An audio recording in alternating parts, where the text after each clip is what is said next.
నమస్కారం అండి. డాక్టర్ శ్రీహర్ష, నేను urologist and andrologist from KIMS hospital Begumpet. అంగస్తంభన అనేది ఏంటంటే సామాన్యంగా ప్రతి మగవాళ్ళలో అంగం స్తంభించడం అనేది ఒక మంచి హెల్త్కి చిహ్నం. సో ఎరెక్టైల్ డిస్ఫంక్షన్ అనేది ఈ మధ్య కాలంలో చాలా చాలా ఎక్కువగా మాకు కనపడుతున్న కేసులు అవి. అంటే ఎప్పటి నుంచో ఉన్న సమస్యలు ఇవన్నీ, బట్ ఈ మధ్య కాలంలో చాలా యంగ్ పేషెంట్స్లో మాకు కనపడుతున్న చాలా తీవ్రమైన సమస్య. ఎందుకంటే ఎరెక్టైల్ డిస్ఫంక్షన్ వల్ల అంగం సరిగ్గా స్తంభించడం లేదు అన్న సమస్య వల్ల చాలా ప్రాబ్లమ్స్ ఏర్పడుతున్నాయి. ఒకటి, మానసికంగా పేషెంట్స్ చాలా కుంగిపోతున్నారు, కుటుంబాలు దెబ్బతింటున్నాయి, వాళ్ళు పనుల మీద కాన్సన్ట్రేట్ చేయలేకపోతున్నారు, ఇతర గొడవలు కూడా చాలా అవుతున్నాయి. దీనికి తోడు ప్రతి చిన్న విషయాన్ని బాగా ఎక్కువ ఆలోచించడం వల్ల కూడా అంగం స్తంభించడం అనేది కొద్ది దెబ్బతింటుంది. సో దీనికి మనం సరిగ్గా స్తంభించకపోవడానికి రెండు కారణాలు చెప్పుకుంటాం.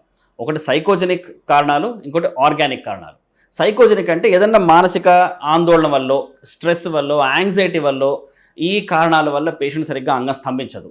ఇది చాలా కామన్గా కనపడే సమస్య. అంటే ఆర్గానిక్ కారణాల కంటే కూడా ఈ కారణాలే ఎక్కువ ఉన్నాయి.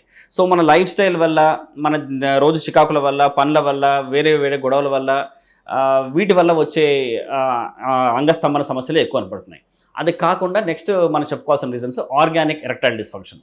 ఆర్గానిక్ అంటే నరాల వల్ల కానీ, ఏదన్నా దాని రక్తనాళాల్లో ప్రాబ్లం వల్ల కానీ అంగం సరిగ్గా స్తంభించకపోతే మనం దాన్ని ఆర్గానిక్ ఎరెక్టైల్ డిస్ఫంక్షన్ అంటాం. ఈ సమస్య సామాన్యంగా చాలా లాంగ్ టర్మ్ డయాబెటిక్స్లో, ఎప్పటి నుంచో అన్కంట్రోల్ డయాబెటిక్స్ వాళ్ళలో, తర్వాత చాలా లావు ఉండేవాళ్ళు, ఒబెసిటీ ఉండేవాళ్ళు, డిస్లిపిడిమియా అంటాం, హైపర్లిపిడిమియా అంటాం, అంటే శరీరంలో కొవ్వు శాతం ఎక్కువ ఉండేవాళ్ళలో, తర్వాత ఇతరత్ర గుండె సమస్యలు, బీపీ ఉన్న పేషెంట్స్లో వాళ్ళు మనకు ఎక్కువ కనపడుతుంటుంది. అది కాకుండా కూడా 45-50 ఏళ్ల వయసు దాటిన తర్వాత 1 in 3 అంటే ప్రతి ముగ్గురులో ఒకళ్ళకి ఎరెక్టైల్ డిస్ఫంక్షన్ ఉండే అవకాశం ఉంది.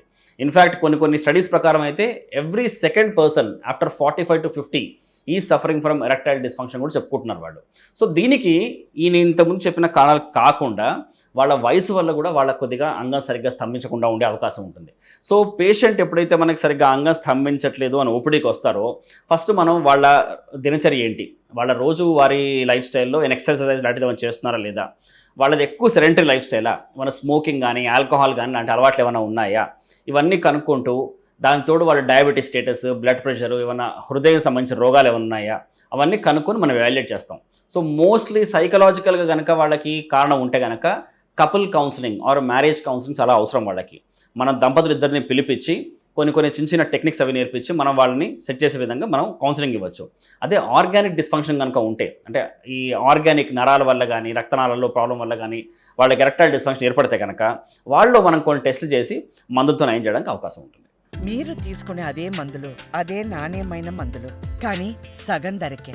అవును, మెడ్ ప్లస్ బ్రాండ్స్ పై 50 to 80% తగ్గింపు.